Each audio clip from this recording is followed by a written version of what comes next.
Today we're continuing our conversations about lessons we learned from our grandparents. Right. And today's lesson is, if you can't say something nice, don't say anything at all. You know, there's there's a name for this. What's that? It's called Thumper's Rule. Thumper from Bambi. From Bambi. Mm-hmm. Do you remember that scene? I do remember that. You do? Scene. Yeah, of course I do. Really? Yeah. What? Well, I don't know why you ask surprised when I remember things. Well, because, Bambi was a little bit wobbly, mm-hmm. and Thumper said that to him. A little bit wobbly. Mm-hmm.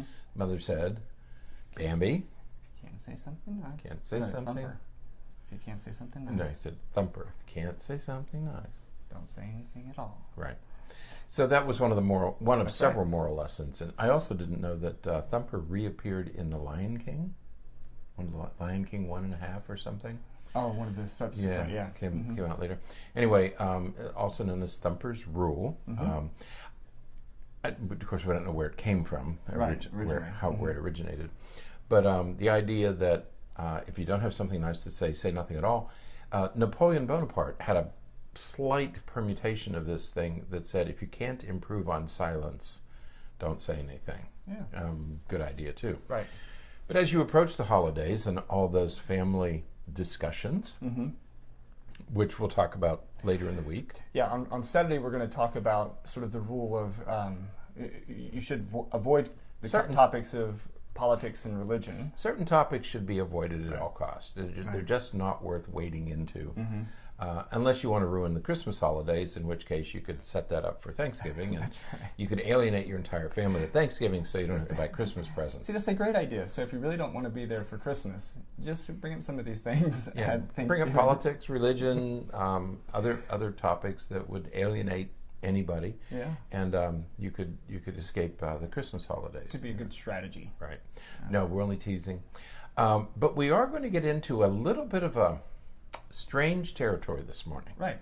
We're going to this is sort of a more relaxed kind of a week, mm-hmm. Since we have Thursday will mm-hmm. be a day off, or part of Thursday will be a day off.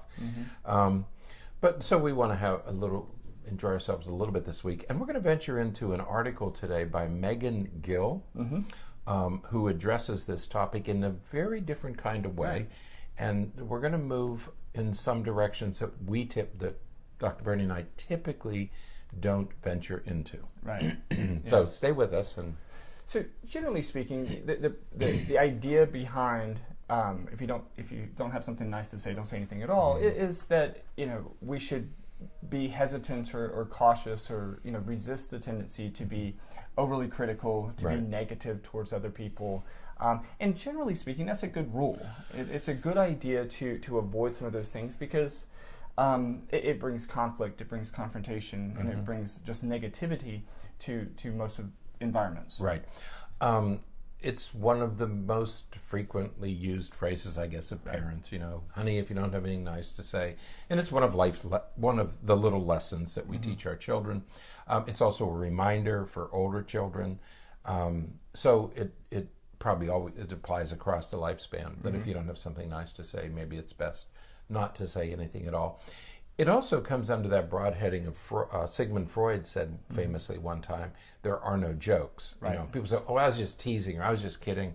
No, Freud said, there aren't any jokes. This is your unconscious mm-hmm. expressing itself. Somewhere inside you is this thought. And you don't want to express it seriously, so you wrap it in the flimsy paper of a, quote, joke, mm-hmm. end quote. And it's supposed to take the sting off, but typically it doesn't. Right. Okay. So Freud said there are no jokes. Somewhere inside you meant this. Right. So again, be careful. Right. With what you say. Right. So what this article talks about, mm-hmm. however, is bringing a slightly different perspective. It was at first I read it 3 times. Okay. I read it once and I thought, what the heck? Yeah. Wait a minute, let me reread this. Mm-hmm. So I read it again, and I said, I think she's on to something here, but who is this woman? Right. So I looked it up. Mm-hmm. I looked her up. Did you read her bio? I did not read her bio. Mm-hmm. Apparently she was a hard-charging business type, worked 80 hours a week, and she said, I was trading time for money. which is something most of us do. And she was rushing as fast as she could, as hard as she could, and suddenly realized that maybe it wasn't worth it. So she put on the brakes and changed everything. In one of her blogs, she said that I go to yoga at 10 o'clock in the morning because I can. And I can because I've restructured my life. I do things when I want to do them. Before, I did everything I could, trading money for time. And she said, now I've reorganized my life so that I do things on my schedule. Now, first of all, she has the luxury of doing that. Not everybody does. Many people, my son is applying for a job right now, and one of the shifts is 11 a.m. to 11 p.m. He really wants to do that work. And so he's going to have to accept the restrictions of that schedule. Okay. So she has the luxury. You and I don't have that luxury.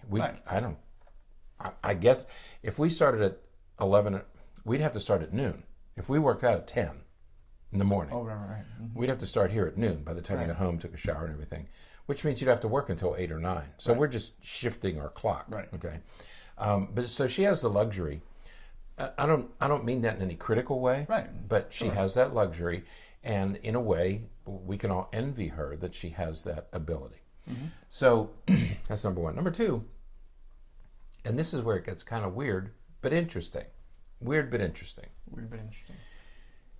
I don't know where she learned this, but she gets into quantum physics. Do you understand quantum physics? Smidge. Do you? Well, the idea. See, we didn't have quantum physics in the old days. Go ahead. I didn't say nothing. I set it up. I teed up the ball for you. Go ahead. We didn't have a lot of things back then. Paper. Sliced bread. Cars. Okay. No, truly. We had an atomic theory. It was before the electron microscope. Oh man! And nobody had seen an atom. We knew how they acted, but nobody had actually seen one. So that would come later with the electron microscope. Anyway, so we never got to quantum physics because we were doing other things. She says, a thought becomes a thing. I think that's the crux of what she's saying in this article, that a thought becomes a thing.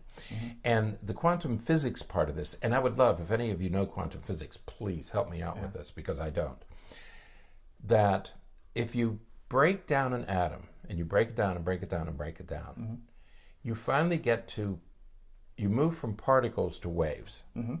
Okay? Because most of the world is space, not stuff, not material. And so she says, if you break down atoms, eventually they become particles. They become energy. Okay, and what happens? The short story is that energy in our brains, when we speak it, becomes a thing. We reconstruct it. And I thought that was kind of fascinating. That you thoughts are not clouds that just stay in our heads. They eventually become words, and words are deeds. And the second thing she says is your present reality is a result of your past thoughts. Your past thoughts got you to where you are today. Whatever you're doing today came from thoughts that became real as you reconstructed those thoughts into words and deeds. Little did you guys know that we were going to have this conversation today. Isn't that? It is fascinating. I wouldn't have thought. It's a great idea. I mean, it's a great assembly of these ideas. Yeah, how she dissembled it and then put it back together, and I thought, well, that is really fascinating. The linkage between thinking and actuality. So our lesson here for Thanksgiving is what she says in the article is, if you don't have anything nice to say, don't say anything at all, is only partly true. You know, and that's the point that she makes. And several of the articles that I read for this week's for today's podcast said that yeah, that's true in a way, but be careful. And that's what people be careful, because those thoughts can also become reality. Okay, and that's what you need to be careful about. Yeah, because just because you don't say it doesn't mean that you won't act on it, or that you won't behave in a way that reflects those thoughts, or that it's not going to exist in the future. Because that thought is going to go somewhere. It doesn't just racket around your head. they become things. Yeah. You know, and I think in that regard she's right. I had never thought of it that way before, but I think she's onto something here. Right. And in some other places online, you can read where, of course, when you have something to say, even if it's something negative to say, holding on to that, again, thinking about this relationship with energy, right. When you hold it in, it becomes a negative energy inside that just kind of festers and becomes problematic. And so you have to find a balance between saying right. positive things, avoiding conflict and confrontation, but also expressing yourself in the way that you need to express yourself. And watch what thoughts you generate, because that, if you're negative, those are negative thoughts. They're going to do negative things. Right. It's not like I can have all these negative thoughts and be a nice person. I'm not sure that you can do both. Right. Yeah.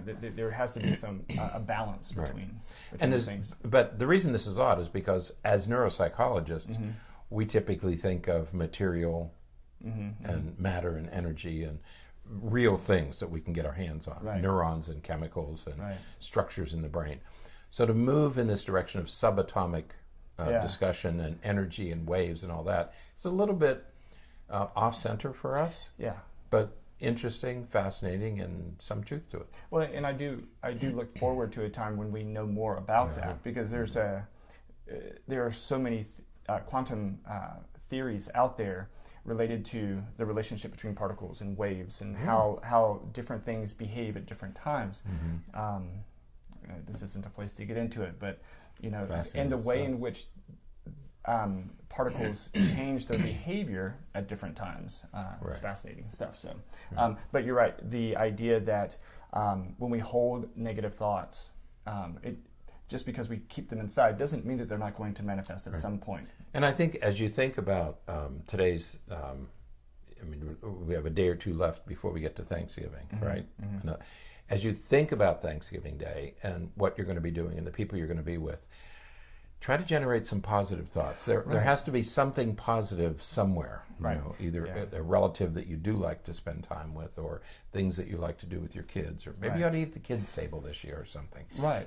Think good thoughts. Right, because oftentimes we go into them thinking, okay, this person is going to frustrate me. I'm going to get annoyed at this. And you go into it with the expectation of being disappointed, of being frustrated. And so you wisely, to some extent, you prime yourself by saying, I know these things are going to frustrate me, so I'm not going to say anything. I'm going to keep quiet this time, blah, blah, blah. Instead, maybe focusing on, what is going to be positive about today. I know that there may be some negative things, but let's see what we can create that's positive. That's right. So we have good things to say. Yeah. How do I prepare yourself for the negatives, because they're going to be negatives. Okay. So just what are you going to do about those? How are you going to manage them? How do you not let them bother you? Right. They don't have to bother you. You can choose not to be bothered by them.